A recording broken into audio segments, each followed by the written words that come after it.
विवाह संपन्न हुआ। आज से आप दोनों पति पत्नी हैं।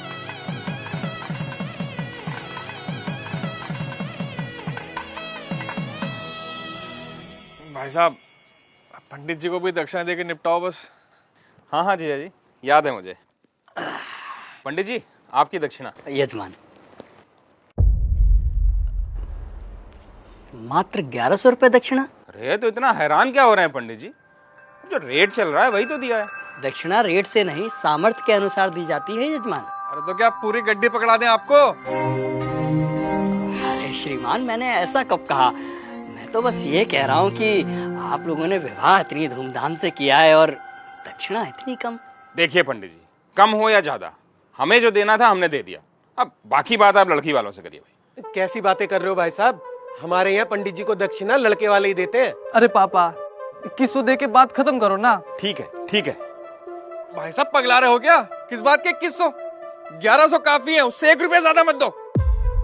अरे जीजा जी, आप पंडित जी को देख नहीं रहे हो क्या? कैसे शुभ काम को अशुभ बनाने में लगे हुए हैं। अब दक्षिणा को भी इन्होंने भिक्षा बना के रख दिया है। बस यजमान बस, ये आपकी दक्षिणा लीजिए, रखिए इसे। लेकिन एक बात मैं आपको बता दूं, बिना दक्षिणा के कोई भी यज्ञ संपन्न नहीं हो सकता, क्योंकि दक्षिणा यज्ञ की पत्नी होती है और सामर्थ्य होने के बावजूद दक्षिणा ना देने वाले व्यक्ति को गौ हत्या के समान पाप लगता है। अरे यार, इन पंडितों का यही है, जरा सा कुछ कह दो फौरन पाप पुण्य शुरू हो जाता है इनका, और इनकी जेब भरते रहो तो सब ठीक है। सही कह रहे हो जीजा जी। अरे मजे तो इन्हीं के हैं, गद्दे पे बैठ के 2-4 मंत्र पढ़ेंगे, विवाह संपन्न हुआ कह के मांग लो मोटी दक्षिणा। बस, बहुत बोल चुके आप लोग, अब मेरी सुनिए।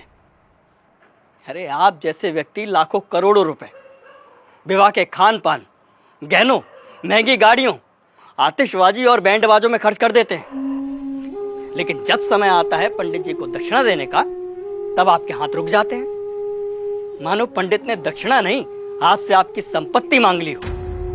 एक बात बताइए, यदि किसी विवाह में पंडित ना हो, फेरे और बाकी कर्मकांड ना कराए जाए, तो इन 56 भोगों, नाच गाने और शराब पी के हुड़दंग मचाने से विवाह संपन्न हो जाएगा? नहीं होगा, क्योंकि विवाह में इन सब का कोई महत्व नहीं होता। लेकिन फिर भी हमारे समाज में वैदिक रस्मों की बजाय इन व्यर्थ के आडंबरों को बढ़ावा दिया जा रहा है। विवाह में फला बैंड आएगा, मेगा फार्म हाउस होगा, विवाह में आने वाले बारातियों को क्या और कितना शगुन देना है, इसकी तैयारी महीनों पहले शुरू हो जाती है। और मंडप में अगर पंडित सुपारी मांग ले तो आप कहते हैं कि अरे पंडित जी भूल गए। क्या यही तरीका होता है विवाह का?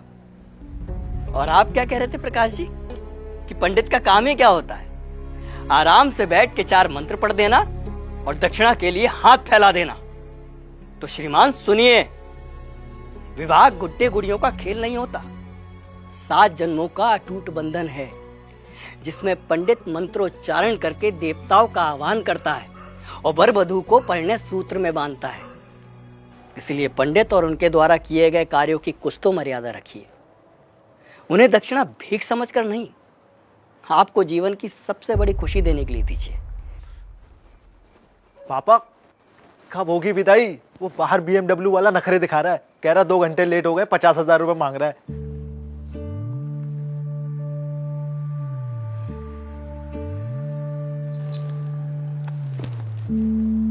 ये तुम्हारे विवाह की दक्षिणा।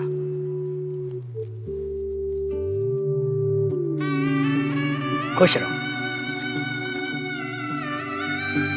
पंडित जी, पंडित जी, पंडित जी